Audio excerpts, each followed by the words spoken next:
something of that side of knowing. It was an effort. In the same way, her brief published pensamientos on Nepantzla were an effort.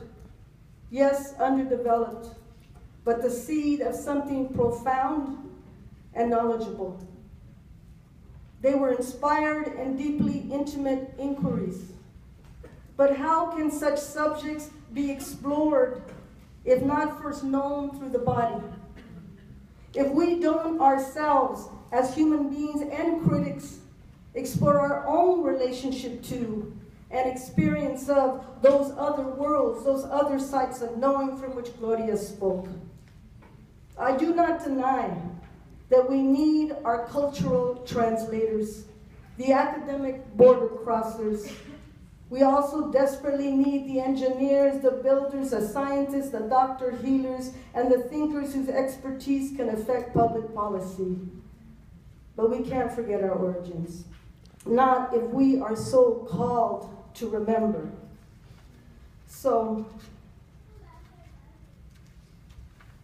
we either walk out of the Master's house, Audre Lorde, completely, or we really learn to walk strategically and consciously into worlds.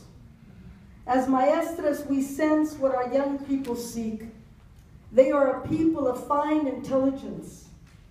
Give them a good reason to stay Chicano and Chicana. A few years back, Lorna D. Cervantes came to a lecture on indigenous poetics for my Flori Canto poetry class. She was amazing. Her ability to traverse the two worlds, the white postmodernist and a living Chicana Chumash intellectualism through the lens of poetry, stunned me. As I became her student at that moment, with a kind of transported awe, I looked around at my students' faces and they too seemed a bit stunned, comprehending probably about 1/4 of what Lorna D. was trying to teach in that non-stop 3-hour lecture.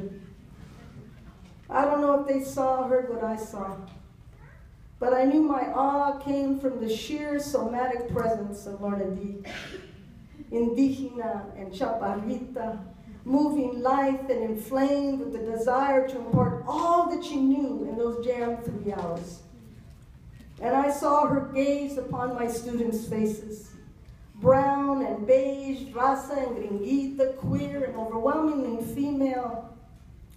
And I knew she knew how rare it was that we got to teach like this, as Chicana poets subversives, as harbingers of a doomsday we desperately hope to forestall.